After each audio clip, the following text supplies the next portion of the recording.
하나님 말씀 고린도전서 4장 14절과 15절 신약성경 257페이지 말씀입니다. 고린도전서 4장 14절과 15절 내가 너희를 부끄럽게 하려고 이것을 쓰는 것이 아니라 오직 너희를 내 사랑하는 자녀같이 권하려 하는 것이라. 그리스도 안에서 일만 스승이 있으되 아버지는 많지 아니하니 그리스도 예수 안에서 내가 복음으로써 너희를 낳았음이라. 아멘. 오늘은 제자이자 스승, 제자이자 스승이란 제목으로 함께 말씀의 은혜를 나누겠습니다. 사실 지난 5월 15일이 스승의 날이었는데 5월에 다른 절기들도 많고 다른 휴일과도 겹치다 보니까 때는 살짝 지나갔지만 오늘 이 말씀을 통해서 스승에 대해 생각하고 또 적용하는 그런 시간이 되길 바랍니다. 말씀을 준비하다 보니까 관련해서 군사부일체, 군사부일체라는 한자가 떠올랐는데 그 뜻은 군, 임금님을 말하죠. 사, 스승을 말하고 부, 아버지를 말하죠. 그것이 한 몸이다. 즉 임금님과 스승님과 아버지는 한 몸이다 라고 문자적으로 해석할 수 있고요. 즉 여기에는 우리가 사람으로서 임금님과 스승님과 부모님으로부터 받은 은혜가 다 같이 크고 소중하기 때문에 그 권위와 사랑을 인정해서 우리는 고마워해야 되고 그 은혜를 갚아야 한다는 그런 의미가 있는 것이죠. 물론 요즘은 예전에 비해서 임금에 해당되는 대통령은 물론 선생님들 그리고 부모님조차도 그 권위가 많이 떨어진 상황이라 그대로 적용하는 데는 무리가 있는 그런 한자어긴 합니다.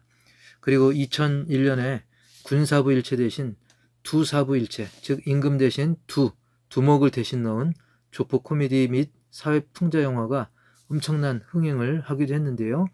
어쨌든 중요한 것은 스승의 위치와 권위는 왕이나 부모님과 동급일 정도로 높아졌습니다.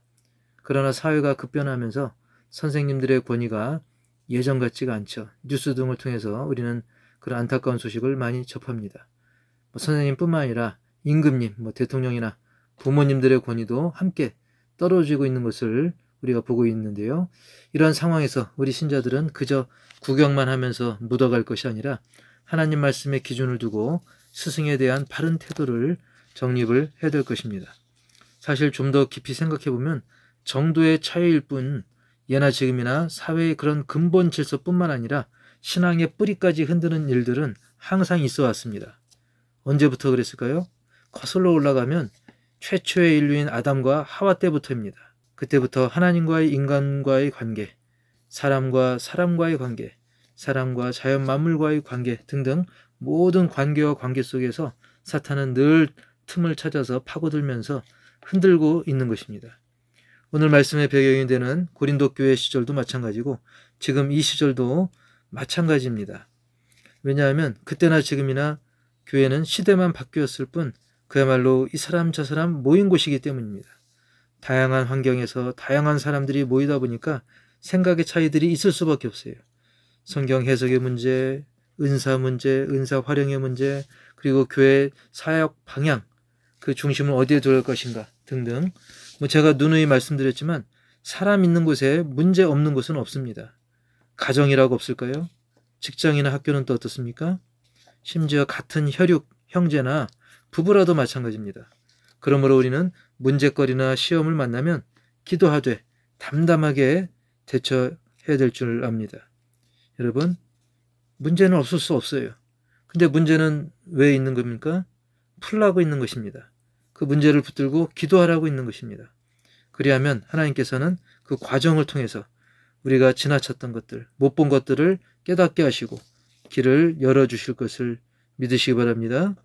그리고 감사한 것은 하나님은 우리를 위해서 스승을 주셨다는 것입니다. 이 험한 세상 그리고 강력한 사단의 방해를 이겨낼 수 있도록 교회에도 가르치는 그런 직분자들을 세워주셨습니다. 목회자를 비롯해서 여러 직분자들을 세워주셨던 것이죠. 그리고 갈라디아서 6장 6절에 보면 가르침을 받는 자는 말씀을 가르치는 자와 모든 좋은 것을 함께하라 이렇게 말씀하시면서 교회에서 가르치는 그런 사람들에 대해서 하나님은 그 권위를 인정해 주신 것이죠. 그러므로 첫 번째로는 가르치는 자들에게 잘하자는 겁니다. 여기서 잘 하는 것은 물론 여러 가지 방법이 있겠지만 특별히 해줘야 될 것은 바로 기도인 것입니다. 가르치는 분들도 역시 다 사람이기 때문에 약점이 있습니다. 부족한 점이 다 있습니다. 저 또한 마찬가지입니다. 특히 사탄은 이 가르치는 자들이 넘어질 때 그 효과가 굉장히 크기 때문에 더 강력하게 공격하곤 합니다. 그러므로 특별히 가르치는 자들을 위해서 넘어지지 않게, 그리고 영육 강건하도록 더 지혜롭게 잘 가르칠 수 있도록 계속 기도해 주신다면 그 가르침을 받는 여러분들에게도 상당히 이득이 되는 것입니다. 여러분의 기도가 교회의 지도자가 바로 서서 꾸준히 잘 가르치는데 반드시 힘이 된다는 사실을 기억하시기 바랍니다. 두 번째로는 부모의 마음으로 가르치자는 겁니다. 즉 가르치는 자의 입장에 선 사람들은 그냥 형식적으로 대충 하지 말고 부모의 심정으로 가르치라는 겁니다. 15절 오늘 본문 말씀 보면 그리스도 안에서 1만 스승이 있으되 아버지는 많지 아니하니 그리스도 예수 안에서 내가 복음으로써 너희를 낳았음이라. 아멘. 스승이 몇이라고요? 1만이라 했습니다. 그만큼 많고 흔했다는 뜻인데요. 사실 여기서 스승은 오늘날 우리가 주변 중고등학교, 대학교에서 생각하는 그런 스승을 말하는 게 아니라 당시에 이 스승이라고 하는 것은 원어로 파이다고고스, 그 뜻은 관리자, 안내자라는 뜻이 기본적으로 있습니다. 당시에는 그 어린 아이들을 학교에 오갈 때마다 그들을 인도하고 데려다주고 그들의 행동을 보살피고 그리고 이것저것 가르쳐주는 그런 사람들을 파이다고고스, 스승이라고 표현했습니다. 근데 대체적으로는 노예들이 그 일들을 감당했습니다. 그러다 보니까 아주 진심으로 마음 깊은 애정으로 그 일을 하기보다는 대체적으로 단순하고 의무적인 돌봄과 교육을 했기 때문에 여기서의 그 스승을 초동교사, 즉 낮은 단계의 교사로 번역하기도 하는 것이죠. 지금의 학교 선생님과는 좀 다릅니다. 어쨌든 반면 그런 1만 스승에 비해서 아버지는 많지 않다고 했습니다. 즉 바울은 그런 흔한 1만의 스승들과는 다르게 아버지의 마음으로 성도들을 대하고 가르쳤다는 거예요. 그리고 이것은 그저 동정심이나 도덕적인 훌륭함을 말하는 그런 것이 아니라 바울을 위해서 죽으시고 부활하사 참 소망을 주신 예수님 때문에 바울도 그렇게 했다는 거예요. 즉 바울은 그리스도 예수 안에서 내가 복음으로써 너희를 낳았다라고 그렇게 표현하고 있는 것입니다. 즉 내가 어떤 육적으로 배아파 난 자녀는 아니지만 영적으로 볼 때 내가 한 영혼 한 영혼을 품고 기도하며 그에게 생명의 복음을 전해서 그가 예수님을 믿게 되었고 구원받은 새 생명으로 태어나도록 내가 도왔고 계속 그를 위해서 기도하면서 사랑하고 말씀을 가르쳐서 그 믿음이 자라게 되니까 이 모습이 마치 부모가 아이를 낳아서 사랑으로 전심으로 양육하는 것과 마찬가지라는 그런 의미인 것입니다. 그러므로 오늘날 교회에서 가르치는 그런 입장에 있는 사람들은 1만 스승의 수준을 넘어서 바울이 그랬던 것처럼 우리도 예수 안에서 복음으로 영혼을 품고 그들을 아버지의 사랑을 가지고 가르쳐야 될 줄 믿습니다. 근데 우리가 여기까지 들으면서 근데 나는 예수님이나 바울이나 또 목회자들처럼 그렇게 가르치는 입장이 아니다. 나는 그저 가르침을 받는 입장이다. 그러므로 부모의 마음으로 가르치는 것은 나랑 상관이 없다. 이렇게 생각하면 안 됩니다. 그래서 세 번째로 나도 가르치는 자다라는 겁니다. 오늘 말씀 제목이 제자이자 스승이죠. 즉 우리 모두는 제자면서도 스승이고 스승이면서도 제자라는 것입니다.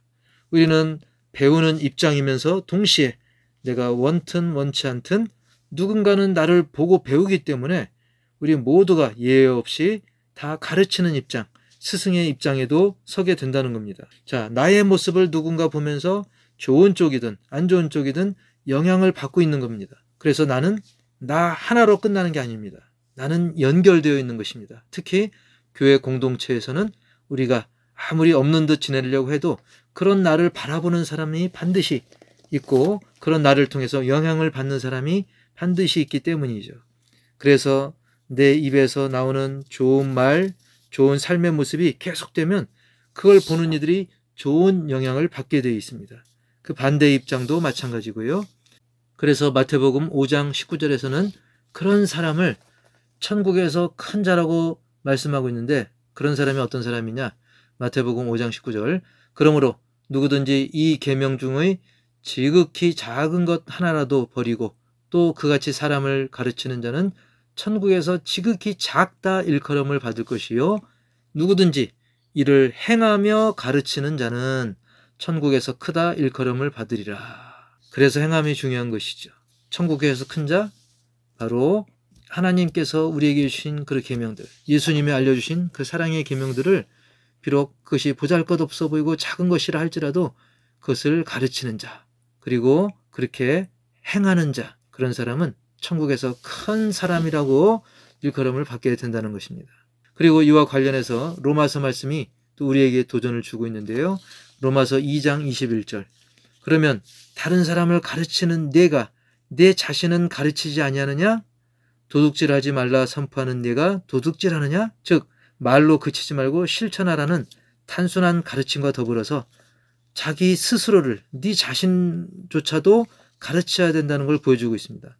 즉 남에게 좋은 본보기를 보이는 것도 중요하지만 내가 내 스스로를, 내 자신을 가르칠 수 있어야 된다는 거예요. 남에게 말로만 가르치는 것으로 끝나지 말고 스스로도 가르치라는 거예요. 마치 1인극을 하듯이 나 스스로에게 이야기할 줄 알아야 된다는 겁니다. 나에게 어떤 이야기를 하느냐? 바로 내 스스로를 내려놓고 내 자신을 바라보고 어떤 나만의 경험과 판단과 개인 감정, 거기에 휩쓸리지 말고 그 모든 것을 다 내려놓고 객관적으로 나를 볼 줄 알아야 됩니다. 이게 무슨 소린가 하실 수도 있는데요. 우리가 바울을 생각해 보면 이해가 빠를 것입니다. 아시다시피 예수님 믿기 전 바울은 그야말로 엉망진창이었습니다. 최악이었습니다. 자기 스스로는 잘한다고 생각했지만 사실은 망할 운명에 처해 있었죠. 하지만 그랬던 바울도 예수님 믿고 그는 자기 자신을 바로 보게 되었습니다. 아, 나는 죄인이구나. 나는 그야말로 만삭되어 나지 못한 그런 자였구나. 덜 떨어진 놈이었구나. 그래서 자기 자신을 세상 관점이나 자기 주관으로 보지 않고 이제는 아버지의 마음으로, 그리고 성경의 거울로 바로 볼 수 있게 된 겁니다. 더 쉽게 말하자면 이제는 생명이요 성령의 통로인 말씀의 눈으로 자기 자신을 보게 되면서 자신의 참상을 깨닫고 변화받으면서 계속 그의 말과 행실과 성품이 예수님을 닮아가게 되는 것입니다. 계속 업그레이드가 되는 것입니다. 자기 자신을 생명의 말씀, 복음으로 가르쳐서 예수님을 닮아가는 변화의 주인공이 된 것입니다. 또 이 말씀을 전하면서 요즘 그 AI, 인공지능이 떠오르는데요. 인공지능도 계속 어느 단계까지 왔죠? 계속 주입해주는 그런 데이터뿐만 아니라 스스로 나중에 학습하며 능력치를 올리는 그런 단계까지 그 AI, 인공지능이 발전했던 것처럼 우리는 정말 말씀으로, 기도로 우리 스스로를 가르치는, 그리고 성령이 나를 주장하게 하시는 그런 단계로 올라서야 되는 것이죠. 근데 여러분, 이렇게 바울처럼 말씀과 성령으로, 기도로 스스로를 가르치고 남에게도 선한 영향력을 줘야 되는데, 반대로 세상의 유혹, 시험거리, 많은 유행들, 말씀과 엇나가는 그런 많은 생각들이 우리를 잘못 학습시키려고 하는 그런 환경에서 우리가 살고 있기 때문에 우리는 이 시대에 정말 정신 바싹 차려서 말씀과 기도로 좋은 습관을 가짐으로써 나 자신을 가르칠 뿐만 아니라 주변의 사람들도 가르치는 내가 제자이자 내가 또한 스승인 그런 삶을 살아야 한다는 것입니다. 아까 오늘 본문 15절의 앞부분에 보면 그리스도 안에서 1만 스승이 있으되 아버지는 많지 아니하니, 아버지는 많지 아니하니 그랬습니다. 근데 자세히 보면 그런 아버지는 없다 하지 않았습니다. 많지 않다, 즉 드물지만 있다는 거예요. 여러분, 우리가 드물지만 있는 그런 스승의 삶을 살아야 될 줄 믿습니다. 제가 어떤 간증 그 영상에서 그 광주광역시 박주정 교육장의 그 간증을 듣게 됐는데요. 처음에 그는 그 학교에 부적응하는 학생들이 8명이 찾아와가지고 선생님 재워주세요. 그러면서 무려 9개월간을 얹혀 살았어요. 그 선생님은 자기 부인과 또 딸이 있었습니다. 이렇게 세 가족이 10평짜리 방에서 살고 있는데 거기에 막 8명의 학생이 계속 거기서 학교를 다닌 거예요. 얼마나 어려움을 당했겠습니까? 하지만 그 선생님은 기도하면서 사랑으로 그들을 대했고 9개월 이후에 놀라운 변화가 일어났던 것입니다. 그것이 계기가 돼서 이제 그 학생들이 그 방을 빠져나가면서 그들이 원하는, 변화받기 원하는 또 다른 친구들도 데려놓은 거예요. 이것이 릴레이처럼 계속 되다 보니까 무려 9년간 707명이 그 선생님과 동거를 하게 되는 어마어마한 일이 일어났고, 그 가운데 많은 학생들이, 불량 학생들이 변화받는 그런 놀라운 역사가 일어났다는 것입니다. 그리고 우리가 잘 아는 그 세계 위인전에 나오는 헬렌 켈러라는 사람이 있어요. 여러분, 그 헬렌 켈러가 유명하지만 그를 변화시킨 이 설리반 선생님이 또 얼마나 유명합니까? 그 설리반 선생님이 있었기에 그 헬렌 켈러가 있었죠. 근데 제가 좀 조사를 해보니까 이 설리반도 그냥 있는 게 아니었어요. 그 위로 로라 브리지먼이라고 하는 그 선생님이 있었더라고요. 그리고 브리지먼은 그 위에 또 사무엘 하우이라고 하는 그런 선생님이 있었고, 또 그 위로 올라가니까 또 줄리아 브레이스가 있었습니다. 여러분, 이게 계속 알고 보면 체인처럼 계속 연결됐던 거예요.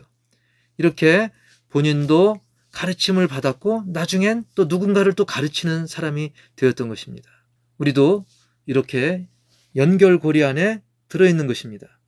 그렇습니다. 세상은 비록 유혹과 환난, 방해가 극심하고 그야말로 사랑하는 부모님과 같은 그런 스승이 너무나 귀한 시대라고 하지만, 우리 믿음의 사람들이, 저 여러분이 제자로서 가르치는 분들에게 잘함과 동시에 나를 바라보는 심령들에게는 좋은 스승의 연골고리 역할을 잘 감당함으로써 예수님을 내가 닮아가고 또 나를 보고 배우는 사람들에게는 예수님을 닮아가도록 하는 그런 귀한 스승으로서의 삶을 사시기를. 그래서 오늘 말씀 제목처럼 제자이자 스승, 특히 좋은 제자이자 스승의 삶을 살아가는 우리 모두가 다 되기를 주님의 이름으로 간절히 축복합니다. 아멘.